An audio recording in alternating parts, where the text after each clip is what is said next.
नमस्कार, आप सभी का स्वागत है न्यूज़ पर्क में और मैं हूं गरिमा। आज मेरे साथ मौजूद हैं डॉक्टर मोहम्मद बिलाल। चलिए इनसे बात करते हैं। पर कांग्रेस ने हमेशा पसमानदा समाज को अपना वोट बैंक समझा है, तो इस पर आप क्या कहेंगे? गरिमा, सबसे पहले तो आपके चैनल के माध्यम से मैं ये बताना चाहता हूँ कि कांग्रेस ने मुस्लिम समाज को हमेशा वोट बैंक समझा है, क्योंकि मुसलमानों की जो स्थिति है, सच्चर कमेटी की रिपोर्ट बताती है कि मुसलमान की सामाजिक आर्थिक दशा भारत के अंदर जो दलितों से भी बदतर है।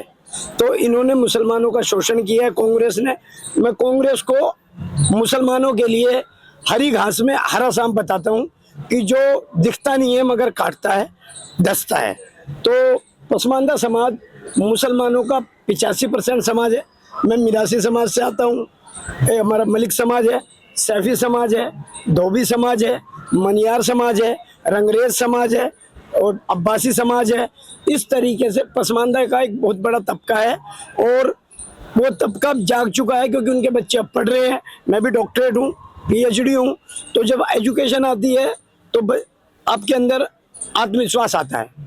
तो मैं बताना चाहता हूं कि कांग्रेस ने मुसलमानों को वोट बैंक समझा है। कांग्रेस हरी घास में हरा सांप है और पसमानदा समाज अब जाग चुका है और हम चाहते हैं कि पसमानदा की भागीदारी हो। जो भी पसमानदा को भागीदारी देगा, पसमानदा समाज आज उसके साथ जुड़ेगा और उन मिथकों को, उन भ्रांतियों को तोड़ेगा जो कांग्रेस ने और समाजवादी पार्टी ने और पार्टियों ने मुसलमानों के बीच में जो दूरियां पैदा कर रखी है, अब वो जागरूकता से हटेंगी।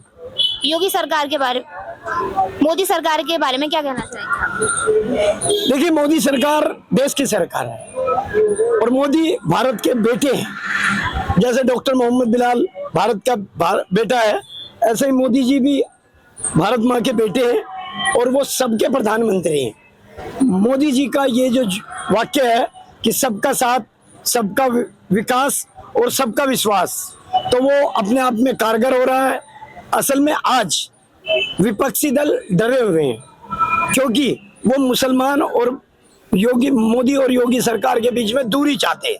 कांग्रेस ने हजारों सैकड़ों दंगे कराए हैं।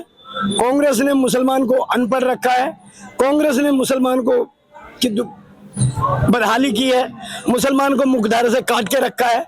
लेकिन अब मुसलमान जाग चुका है और मुसलमान भारत के विकास में एक सिपाही के रूप में अपनी भूमिका अदा कर रहा है। हिंदू बड़ा भाई है, मुसलमान छोटा भाई है। बड़े भाई का फर्ज है छोटे को सीने से लगा के रखे और छोटे का फर्ज है बड़े का सम्मान करे। तभी मैं कहता हूं कि हमारा नारा भाईचारा, हम शहीदों के सपनों का भारत बनाएं और इस देश को मजबूत करें।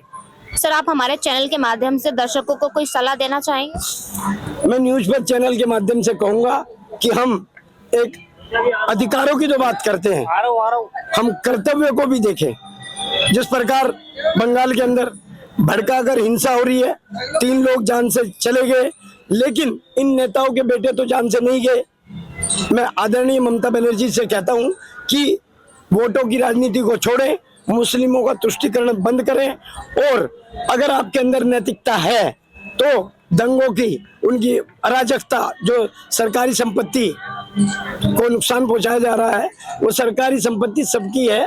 तो ममता बनर्जी को नैतिकता के आधार पर तुरंत इस्तीफा देना चाहिए, समाज को जोड़ना चाहिए। आपके चैनल के माध्यम से बताना चाहता हूं कि देश को एक करो, एकजुट करो, भाईचारा और राष्ट्रवाद को जिंदा करो। हम पड़ोसी के काम आए तो समाज का निर्माण होगा, राष्ट्र का निर्माण होगा और हमारे शहीदों के सपनों का भारत बनेगा।